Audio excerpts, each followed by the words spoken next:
ಇವತ್ತು ನಾನು ಪರ್ಫೆಕ್ಟ್ ಆಗಿ ಟೇಸ್ಟಿಯಾಗಿರೋ ಹೈದರಾಬಾದಿ ಬಿರಿಯಾನಿನ ಹೇಗೆ ಮಾಡೋದು ಅಂತ ಹೇಳ್ಕೊಡ್ತೀನಿ. ಇದು ನಿಮಗೆ ಹೋಟೆಲಲ್ಲಿ ಹೇಗೆ ಸಿಗುತ್ತೋ ಹಾಗೆ ತುಂಬ ಟೇಸ್ಟಾಗಿರುತ್ತೆ. ಒಂದು ಸಲ ಮನೆಯಲ್ಲಿ ಟ್ರೈ ಮಾಡಿ ನೋಡಿ. ಮೊದಲಿಗೆ ನಾನೊಂದು ಮಿಕ್ಸಿ ಜಾರ್ ತಗೊಂಡಿದ್ದೀನಿ.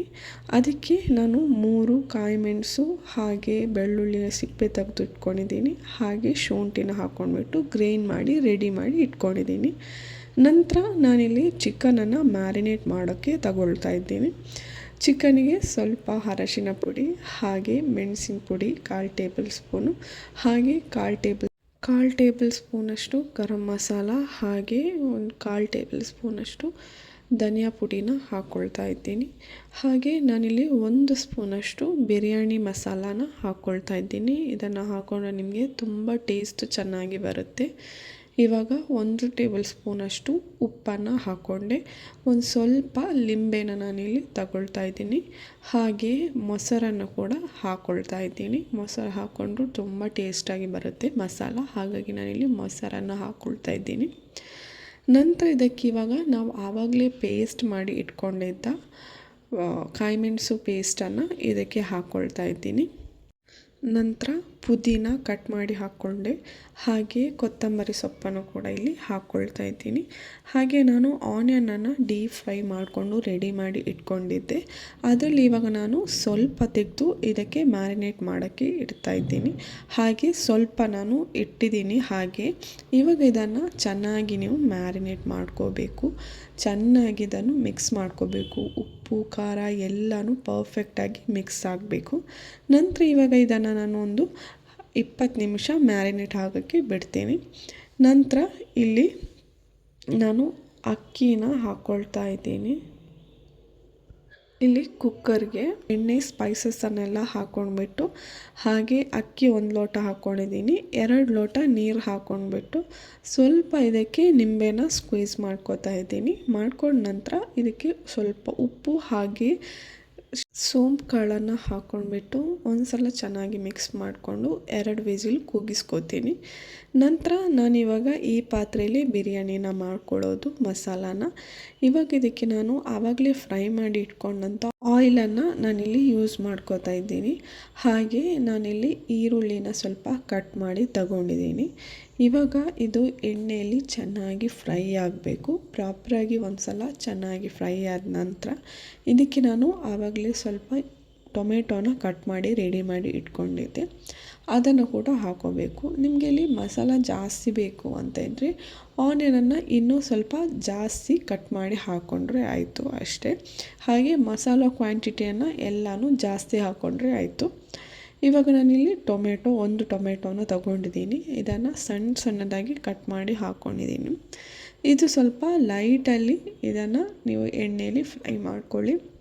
ಒಂದು ಸಲ ಲೈಟಲ್ಲಿ ಪ್ರಾಪರಾಗಿ ಬೆಂದಾದ ನಂತರ ಇದಕ್ಕೆ ಇವಾಗ ನಾವು ಆವಾಗಲೇ ಮ್ಯಾರಿನೇಟ್ ಮಾಡ್ಕೊಂಡಂಥ ಚಿಕನನ್ನು ಹಾಕ್ಕೋಬೇಕು. ನಾನಿಲ್ಲಿ ಚಿಕನನ್ನು ಒಂದು 20 ಮಿನಿಟ್ಸ್ ಅಷ್ಟು ಮ್ಯಾರಿನೇಟ್ ಮಾಡಿ ಇಟ್ಟಿದ್ದೀನಿ.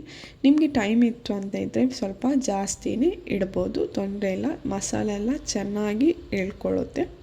ಹಾಗಾಗಿ ನಂತರ ಇವಾಗ ನಾನಿಲ್ಲಿ ಮಸಾಲಾನ ಹಾಕ್ಕೊಳ್ತಾ ಇದ್ದೀನಿ.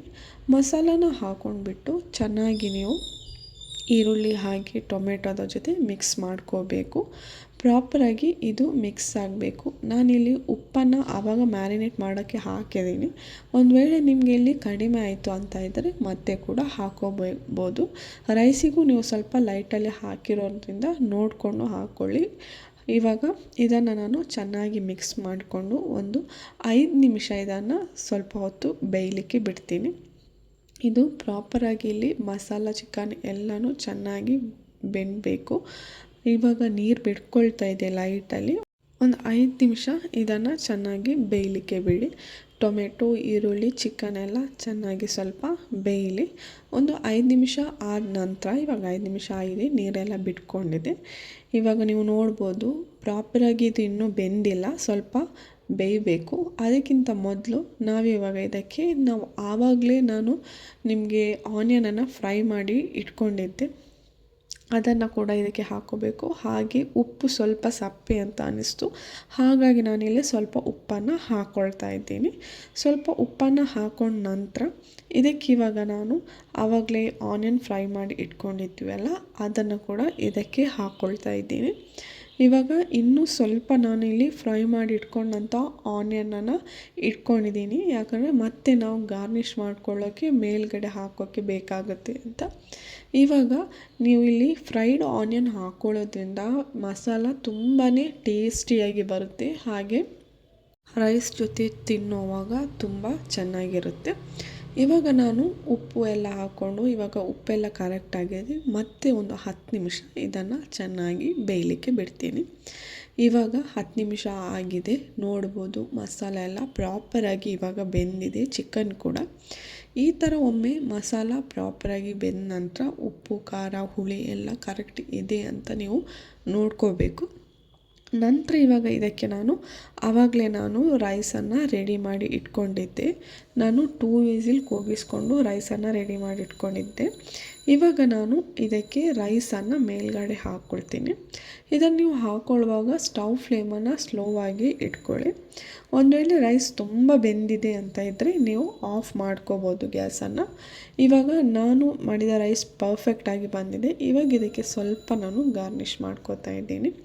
ಇದಕ್ಕೆ ಫ್ರೈಡ್ ಆನಿಯನ್ ಹಾಗೆ ಸ್ವಲ್ಪ ಮೇಲ್ಗಡೆ ಕೊತ್ತಂಬರಿ ಸೊಪ್ಪನ್ನು ಹಾಕ್ಕೊಳ್ತಾ ಇದ್ದೀನಿ. ನೀವು ಮತ್ತೆ ಇದರ ಮೇಲೆ ತುಪ್ಪನ ಕೂಡ ಹಾಕ್ಕೋಬೋದು, ಹಾಕ್ಕೊಂಡ್ರೆ ತುಂಬ ಪರಿಮಳ ಬರುತ್ತೆ. ನಾನು ಇಲ್ಲಿ 2 ರಿಂದ 3 ನಿಮಿಷ ಇದನ್ನು ನಾನು ಹಾಗೆ ಬಿಡ್ತೀನಿ. 3 ಮಿನಿಟ್ಸ್ ಆಗಿದೆ, ನೀವು ನೋಡ್ಬೋದು ಪ್ರಾಪರಾಗಿರೋ ಹೈದರಾಬಾದಿ ಬಿರಿಯಾನಿ ರೆಡಿ ಆಗಿದೆ. ಮಸಾಲ ರೈಸ್ ಎಲ್ಲನೂ ಪರ್ಫೆಕ್ಟಾಗಿ ಬಂದಿದೆ, ನೀವು ನೋಡ್ಬೋದು. ಈ ಥರ ನಿಮಗೆ ಈಸಿಯಾಗಿ ಮನೆಯಲ್ಲೇ ಮಾಡ್ಕೋಬೋದು, ಹಾಗೆ ಇದು ತುಂಬ ಟೇಸ್ಟಾಗಿರುತ್ತೆ. ಸ್ಯಾಲಡ್ ಜೊತೆ ನೀವು ಇದಕ್ಕೆ ಕಾಂಬಿನೇಷನ್ ಮಾಡಿಕೊಂಡು ನೀವು ಟೇಸ್ಟ್ ಮಾಡ್ಕೋಬೋದು. ಒಂದು ಸಲ ಮನೇಲಿ ಟ್ರೈ ಮಾಡಿ ನೋಡಿ.